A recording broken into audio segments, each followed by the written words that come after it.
मरकुस रचित सुसमाचार 4 अध्याय 1 आयत से। वह फिर झील के किनारे उपदेश देने लगा और ऐसी बड़ी भीड़ उसके पास इकट्ठी हो गई कि वह झील में एक नाव पर चढ़कर बैठ गया और सारी भीड़ भूमि पर झील के किनारे खड़ी रही। और वह उन्हें दृष्टांतों में बहुत सी बातें सिखाने लगा और अपने उपदेश में उनसे कहा, सुनो, एक बोने वाला बीज बोने निकला। बोते समय कुछ मार्ग के किनारे गिरा और पक्षियों ने आकर उसे चुग लिया। कुछ पथरीली भूमि पर गिरा जहाँ उसको बहुत मिट्टी ना मिली और गहरी मिट्टी ना मिलने के कारण जल्द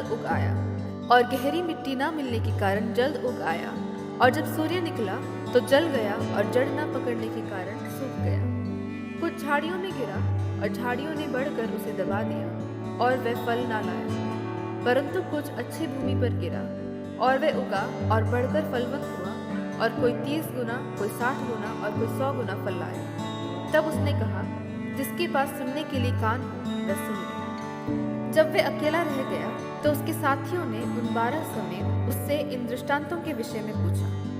उसने उनसे कहा, तुमको तो परमेश्वर के राज्य की भेद की समझ दी गई है, परंतु बाहर वालों के लिए सब बातें दृष्टांतों में होती हैं, इसलिए कि वे देखते हुए देखें और उन्हें सुझाई ना पड़े और सुनते हुए सुने भी और ना समझे, ऐसा ना हो कि वह फिरे और क्षमा किए जाए। फिर उसने उनसे कहा, क्या तुम ये दृष्टांत नहीं समझते?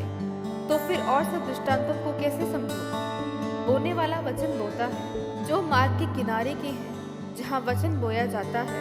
ये वे हैं कि जब उन्होंने सुना तो शैतान तुरंत आकर वचन को जो उनमें बोया गया था उठा ले जाता है। वैसे ही जो पथरीली भूमि पर बोए जाते हैं, ये वे हैं जो वचन को सुनकर तुरंत आनंद से ग्रहण कर लेते हैं, परंतु अपने भीतर जड़ न रखने के कारण वे थोड़े ही दिनों के लिए रहते हैं।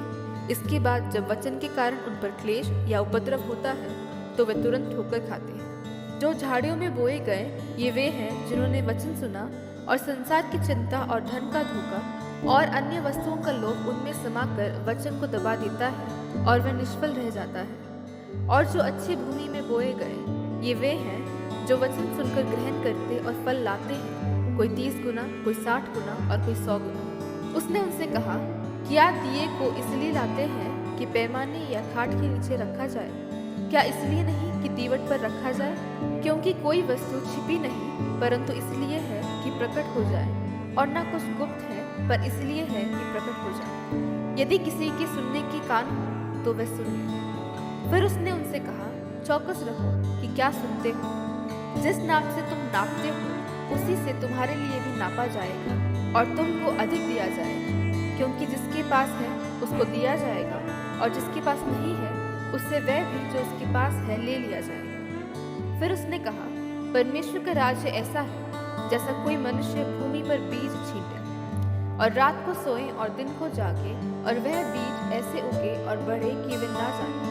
पृथ्वी आप से आप फल लाती है, पहले अंकुर, तब बाल और तब बालों में तैयार दाना।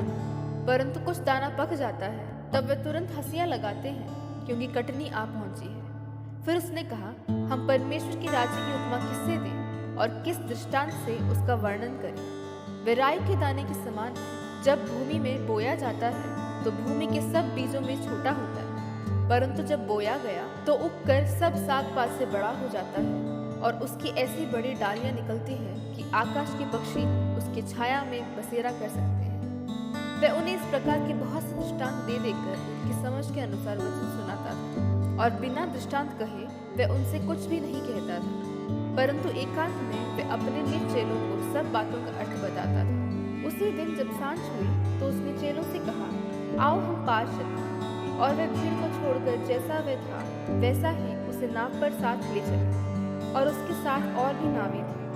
तब बड़ी आंधी आई और लहरें नाव पर यहाँ तक लगी कि वे पानी से भरी जाती थी, पर वह आप पिछले भाग में गद्दी पर सो रहा था।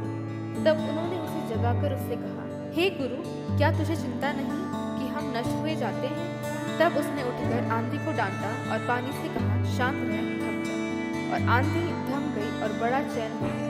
और उनसे कहा, तुम क्यों डरते हो? क्या तुम्हें अब तक विश्वास नहीं? वे बहुत ही डर गए और आपस में बोले, ये कौन है कि आंधी और पानी भी उसकी आज्ञा मानते हैं?